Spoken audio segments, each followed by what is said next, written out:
Good afternoon. Thank you for joining us for Lessons Learned, a Father's Day conversation.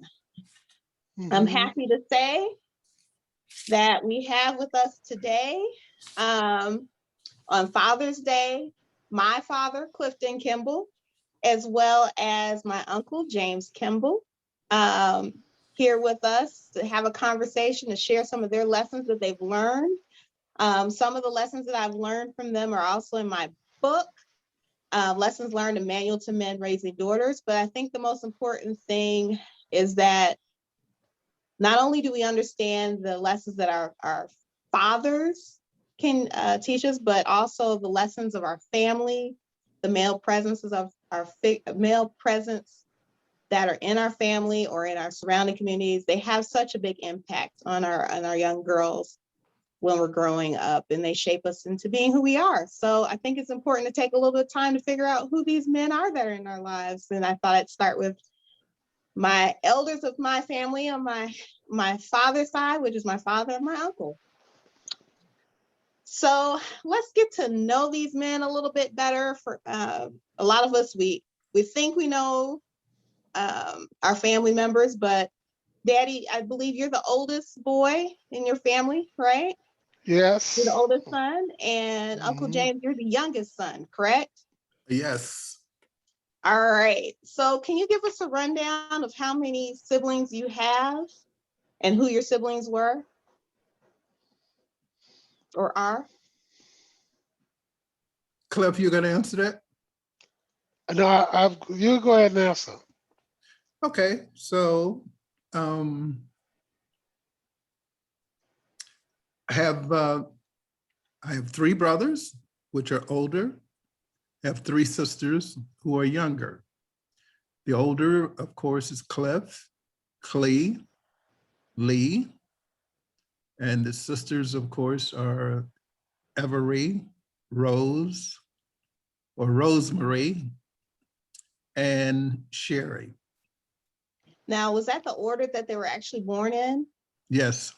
Okay, so because I thought Uncle Walter was, I thought Uncle Walter was the second born, but you saying Uncle Cleo? No, Clee. Clee See, second. we're learning stuff right now as we're speaking. Yep. All right, and your mother and father, your father's name was Clinton Kimble, right? Now, Clinton Leon. Leon Kimble. Okay, so we're still learning. Clinton Leon Kimble. Yep. And then your mother's name was? Rosie Lee. Rosie Lee. And what was that, her maiden name? Her maiden name was Collins. Collins, okay. So Rosalie Collins married Clinton Leon Kimble. Yes. And then that led to the 7 of you all being born? Yes. Now, originally you all were in Mississippi, correct? Were all of you born in Mississippi? All except for Sherry. Sherry. Okay. And you all grew up you were born in Coffeyville, is that correct? No, we were born in different places. I was born in a place called Bryant, Mississippi, which is outside of Coffeyville. Okay. Bryant, Mississippi, today is covered by the dam, the Grenada Dam that exists. I think that's where Bryant, Mississippi is now, I believe. Yeah. And Dad, where were you born in? Were you actually born in Coffeyville? You know what? Nobody ever asked me that. I don't know what Mama was living at the time when I was born. Daddy had told me about it quite a few times. He got drafted, and he was at Camp McCain, I think he called it. That was out west, and he said that he was talking about he was going to want to go back home, and they was getting ready to go to the war and training them boot camp. And at that time, Uh, Daddy, Amber's husband died. Well, he died from a fire that was in Caulfield. He used to work at a gin mill, and he had the machine that sucked the cotton up, and it caught fire, and he got caught in fire, and he jumped into a pool of water, scalded him, but he died from it. And so Daddy left. They asked him to go. They told him he could go back home for the funeral. And then when he went back to the funeral, he told Mama that it was a boy that named me Clifton. And after the funeral, he left and went back to Utah for, meet up with the group that was training. And he said he got a telegram when he got back that I was born when she named me Clifton. Now, question, where was I born at? I don't know. I assume I was born at home, because at that time, my his mother was a midwife, and she went all over the small countryside delivering babies. So It should be on your birth certificate. it probably would be on but I didn't take a look. I hadn't thought about that. Nobody never asked me about that. Well, I'll look it up. Okay, well, let's dig a little bit more into what the early life of that you remember. So are there any early memories that you have of what your family was like? The earliest memory that I can remember is I can remember that we was Clee and myself, we was playing. Actually, Lee was a baby. The mom and them was picking cotton, and I remember we was in this big barn with a lot of cotton, and we was rolling down the top of it, playing in the cotton. So as far as I can go back. Well, that's a great memory.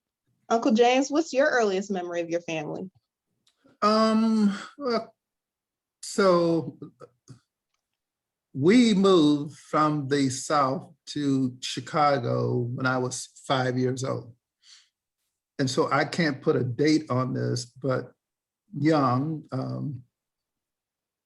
the first painful memory that I recall, I was running in the house and went out on the porch, and there was a board in the porch that gave way, and I fell through, and a nail caught me and put a gash in my thigh about 1.5 inches.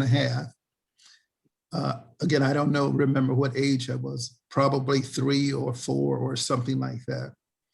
The next memory of since we lived on a farm, we had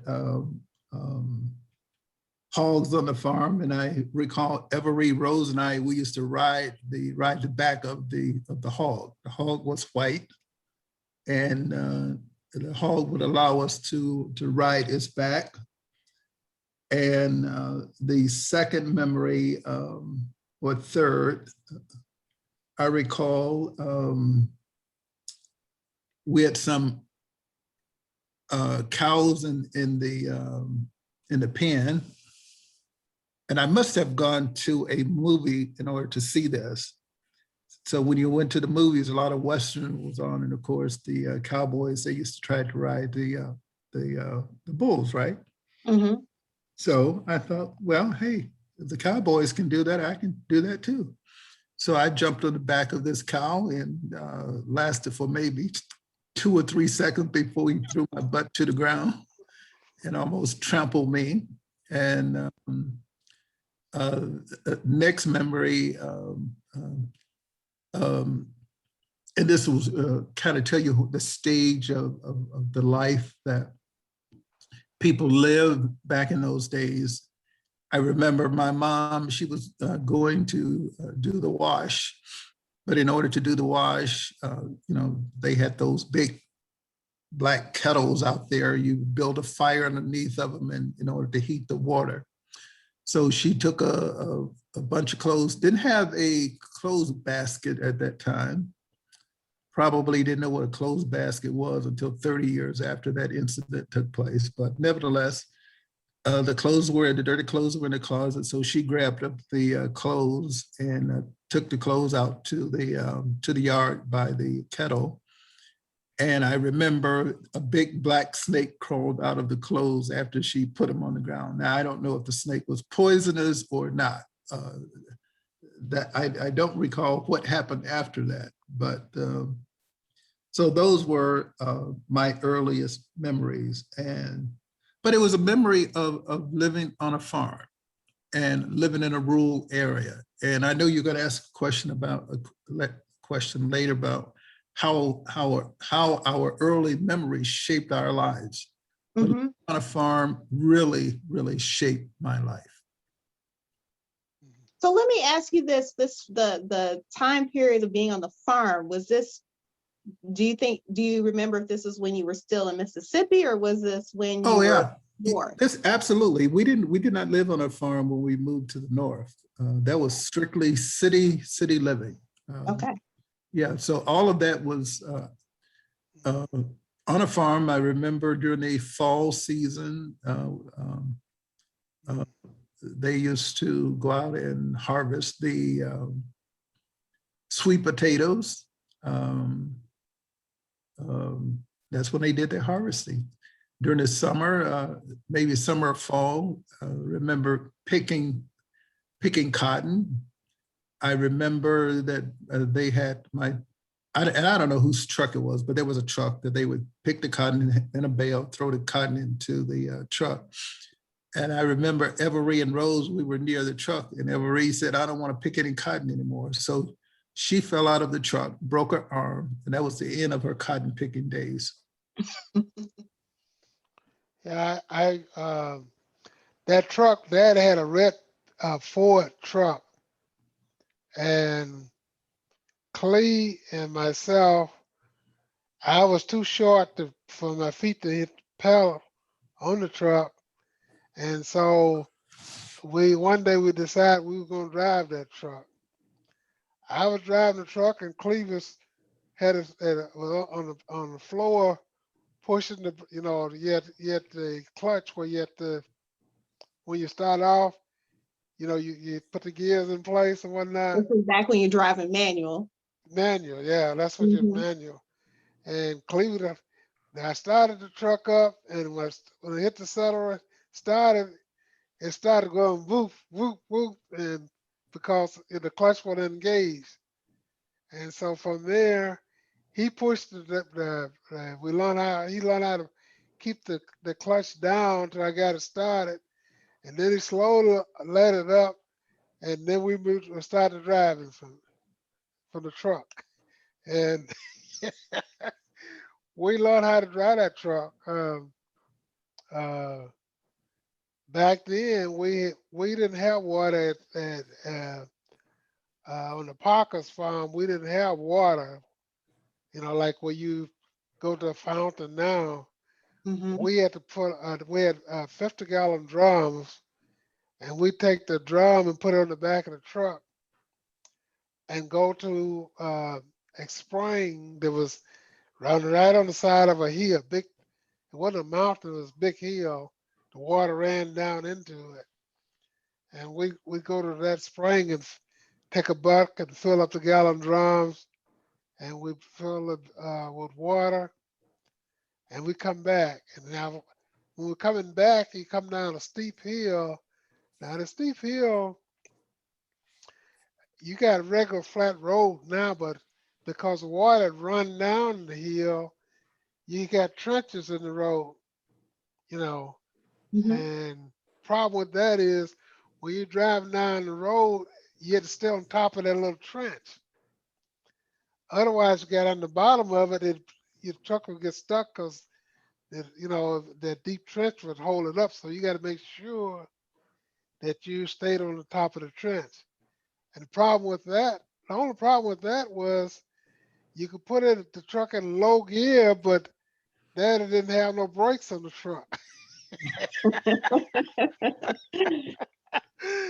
so, so I had James, Lee, and Clee in the back holding the valve, make sure that they didn't tilt over. And I'm driving the truck down the road, down the hill. And quite a few times we thought I fell on the bottom of the crunch and the water, the 50-gallon drum turn over, and we'd turn around and go back and fill them up again. But finally, we got it together, though. I can remember that. So now my follow-up question to these memories is how did this early family life and these type of memories really shape what family looked like for you? Well, one of the big things that I got from that was, like we give it for instance, we had fireplaces, and this kitchen, we didn't have gas and we didn't have electricity, so we had to cut a tree down, oak tree. We use an oak and hickory, cut it down and cut it in blocks of wood, and then you take a axe and split it and made firewood and stove wood out of it. Mm-hmm. And one of the big things that I learned as a family, that was not only Clee and Lee, but the Booker family was about, they was 3 or 4 blocks and like a hill away from us. All of us boys got together, and we all had to, lift that tree, cut the tree, trim it down, cut it in long 20 feet pieces, and put that on top of the wagon. Mm-hmm. And as a family, all of us boys would get together and lift it on top of the wagon till we got a load on the wagon. And we brought it home and then we cut it up. So I Mm-hmm. learned that as we all had to work together in order to get that done. Mm-hmm. That was a job that the older folk, dad and them was busy doing something else. Mm-hmm. And our job was to get the wood, so we had enough wood when it got cold that we could heat up the house. Not only heat the house up, but we used the same wood to do the cooking with. And you probably never eaten and cook food that they did from a stove where you had to make the fire and heat it up. And I have to see a cake or something like that baked in the stove from that. Mm-hmm. That was a task that mom and them did every day. I mean, she would have a pan. Uh, oh, it should have 10, 20, probably man, it like 20 or 30 biscuits in it. Because at that time, Dad would eat at least, oh, 7 or 8. Mm-hmm. and you'd have, the only thing you would have was biscuits, butter, and sorghum molasses, and every once in a while you have enough eggs to cook to there. But things like bacon or something like that, or ham, you just did that once in a while. We had ham that we put in smoked it, but other than that, that was the only meat that you had. And we take a chicken, take the chicken, 'cause they out in the yard. They put the chicken in a pen and have them in the pen for like a week or two. They call it cleaning the chicken up before you kill it. And you'd had that on maybe on a Sunday, but that was a delicacy at the Mm. time. Yeah. So I'm hearing a lot of themes about family, not just being your immediate family, but also your extended family, and themes about family working together to meet goals and having responsibility in the home to make Yeah. sure different aspects were there. Mhm. And I'm also hearing this theme about what the food was like on the normal basis versus the special occasions, and Mhm. using the materials that you had available to you to provide those meals. Right. Uncle James, did you have anything you wanted to add to what? Yeah, I don't remember the chicken being pinned up, but I do remember the actual beheading of the chicken. Um, and I don't know if I actually did this or not. I probably didn't. I'm probably I did. I did. somebody Yeah. else doing it. They would take the chicken, lay the chicken down, and then you'd run your finger across the chicken neck, and the chicken would stay there. It would not move until you were ready to deal with the chicken. So when Mhm, you were ready to deal with the chicken, I remember catching someone catching the chicken by his head mhm, and swinging the chicken around and then popping it, mhm, and the head and the neck separated. And the chicken would still run around. And so when you hear people use the term, someone is running around like a chicken with the head cut off, that really is where that term came from, because mhm, it would literally would be running around with the head separated.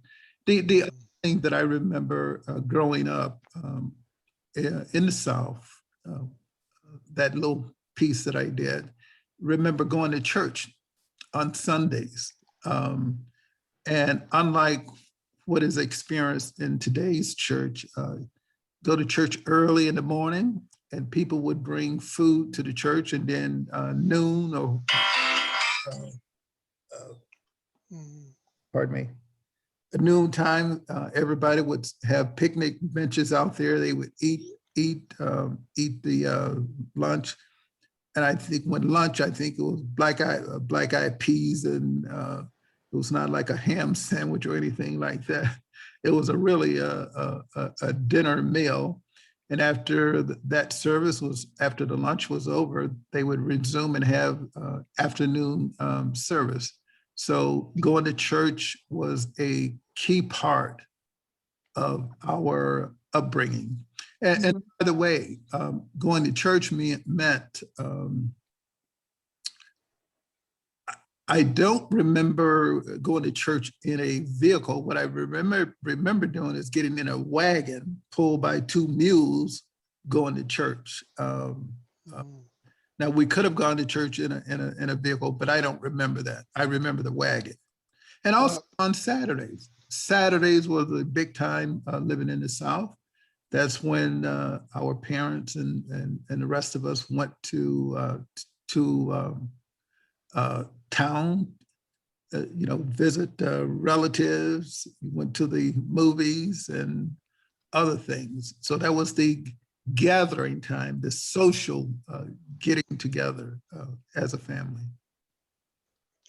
yes. So with that, the when they on those Sundays when they have a meeting, so they didn't have church every Sunday. They had it at first Sunday would be at this church, and then the third Sunday they'd have something at some other church. But when you went to church, like Jane was saying, they would have these tables outside, and the big thing they did was having they have a block of ice to have a barrel of lemonade, and not mhm, just a little small. It'd be a big, big barrel of lemonade, and then they'd have at the end of it, they'd have cakes. Mama would have cakes, and then they have pies, and then they would judge who had the best pie, the best cake. And Mama won them sometime, and then sometimes other people won them. But that was one of their past things they had. And then once you left the church, the big thing that we had as a family, uh, Aaron and the LV them from Emma house, they'd all meet at our house, or we meet at their house. And then, instead of just watching TV, Dad and them would have a wrestling match. Each kid the same age, they'd wrestle the same kid, and then they'd have a boxing match. And that was their pastime. And the big thing, Dad was tell us, boy, you gotta eat those peas and those greens, otherwise you're not gonna be strong. So that was a big thing, pushing the greens and beans and all of that, because you wanted to be strong and be able to out wrestle or outbox the other kids. Yeah. Go ahead. Go ahead. I'm sorry, Cliff. Go ahead. Finish. So that was one part of the Sunday that we, as part of family bonding, they didn't have where you could sit on TV and watch TV or radio. Um, we had a radio, but the battery was out, so most of the time we wasn't able to listen to the radio. But I remember one time Joe Lewis was fighting, and it was a bunch of us. We all went to this white man's house. He had this big white house, and we was all out on the porch listening to the guy, the boxing. And Joe Lewis hit him with a right, and he hit him with an uppercut, and he was, if Joe Lewis looked like it was the last time I heard was that Joe Lewis hit him with a right, and then the white man cut the radio off and said, "Y'all go home." So we heard later on that Joe Lewis won that fight, but we didn't know that night. So that was a big thing, we as a family, right? One other key element,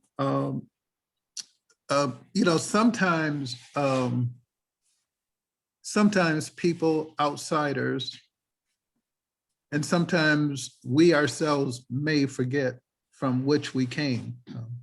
And this is why I want to share this particular part of what I remember as growing up in the South. So early on, a few minutes ago, Cliff and Ann, they were talking about the bed. Maybe it's the position of the bed that I'm in. Maybe it's the, how it was made and that. And I reflected back on, that was one of the reasons I'm going to share this story with you.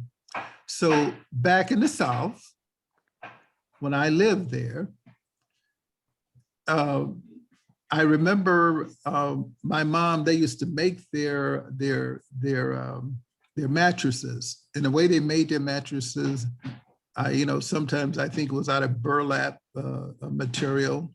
But what's more important than that is the ingredients of the mattress.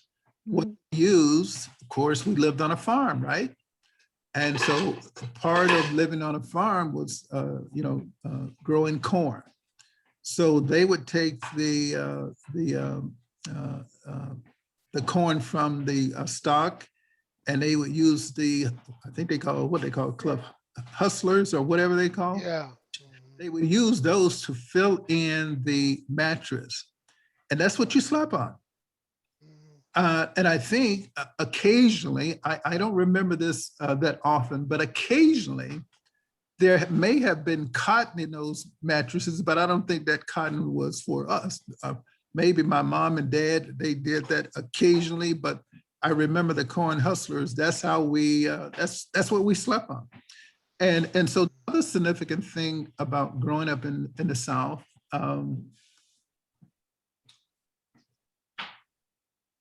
you didn't have, let me modify that. We did not have a regular, well, it was a regular roof. A regular roof in the places that I remember that we lived on, it was a tin roof. And so what's significant about that, in Mississippi, it get hot, right?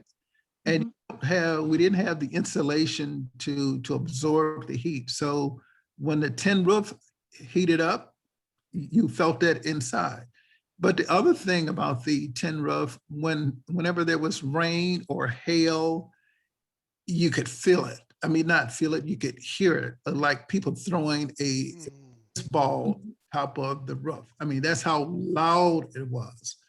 To me, that was somewhat of a frightening experience for me. So again, and let me bring this full circle. Sometimes people may look at the way we live today and they thought, okay, hey, that's just natural for the Kimbles.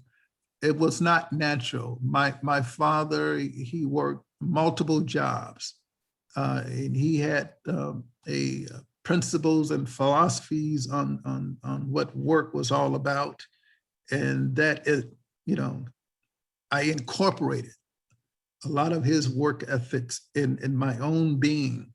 But in spite of telling you those stories about the type of mattress, the tin roof, I don't think I've ever felt that we were poor. If you look at the definition of the things that we were going through, you say, yeah, you guys were poor, but I never felt that because my father, he was a great provider for us. Thanks for taking a little bit of time to learn a little bit about the Kimble family history and some of the lessons that you can learn from our male elders in our family. Tune in next time to learn more about their experiences as sharecroppers and as they grew up and then transitioned from the South to the North. Have a great Father's Day.